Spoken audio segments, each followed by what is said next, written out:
Hi, and welcome to FindLaw's 5 in 5, the show that takes you through 5 interesting legal stories from FindLaw in about 5 minutes. I'm Joe Fawbush, a lawyer and a senior writer here at FindLaw. There's a ton of interesting stuff going on, so let's get into it.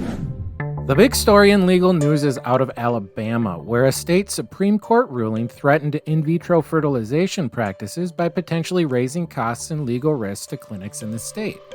3 closures in the state in the immediate aftermath of the ruling led to panic among hopeful parents. The court's holding was that the Wrongful Death of a Minor Act applied to all unborn children, including embryos outside the uterus. The state legislature has intervened, passing laws to protect clinics from lawsuits that enabled them to continue operating. Despite this legislative action, questions persist about the legal status of embryos, their storage, and future regulatory actions, leaving a degree of uncertainty in the field of reproductive health and the practice of IVF in Alabama.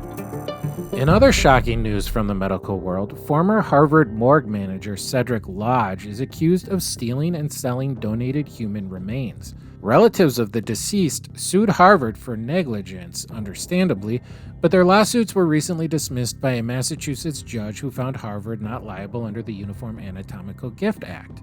The court found that Lodge's actions were outside the scope of his employment, and so Harvard was not responsible. But the criminal case against Lodge for conspiracy and interstate transport of stolen goods will proceed this summer. The scandal has raised serious concerns in medical institutions and the handling of anatomical donations. An allergic reaction can be a serious cause for concern, as demonstrated by a tragic case out of Florida. In October 2023, a woman died from anaphylaxis after eating at Disney's Raglan Road Irish pub. This was despite informing the staff of her dairy and nut allergies. Her husband is suing Disney for wrongful death.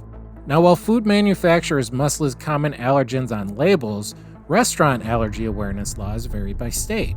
So diners with allergies should inform servers, carry allergy cards, and always have epinephrine pens handy. Missouri is one of 4 U.S. states with a strange law on the books that forbids the finalization of divorces during pregnancy. It's aimed at ensuring child support and custody issues are resolved before birth, but State Representative Ashley Ani is seeking its repeal, citing the law's detrimental impact on pregnant, abused women who may be forced to stay legally bound to their abusers. Efforts to reform the law do face legislative opposition, although some lawmakers are open to abuse exception. Similar laws exist in other states with varying degrees of restrictions. Meanwhile, it's important to remember that victims of domestic violence can always seek protective orders, whether married or not. Finally, I want to talk about medical cannabis. After exploring other options, a California couple used medical marijuana to treat their autistic daughter, who seemed to improve under the treatment plan. Like the court, I'll call her Kay to protect her anonymity. After reports to Child Services of Kay appearing lethargic and glazed at school, she and her sibling were placed in foster care. A subsequent court hearing with expert testimony from a doctor familiar with cannabis treatment resulted in the children's return to their parents. But the story didn't end there.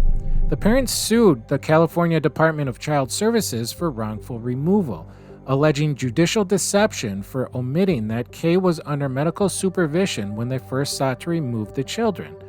The Ninth Circuit has recently allowed their claims to proceed, granting the parents another chance in court to seek justice against the government agency and workers involved. That's it for this episode.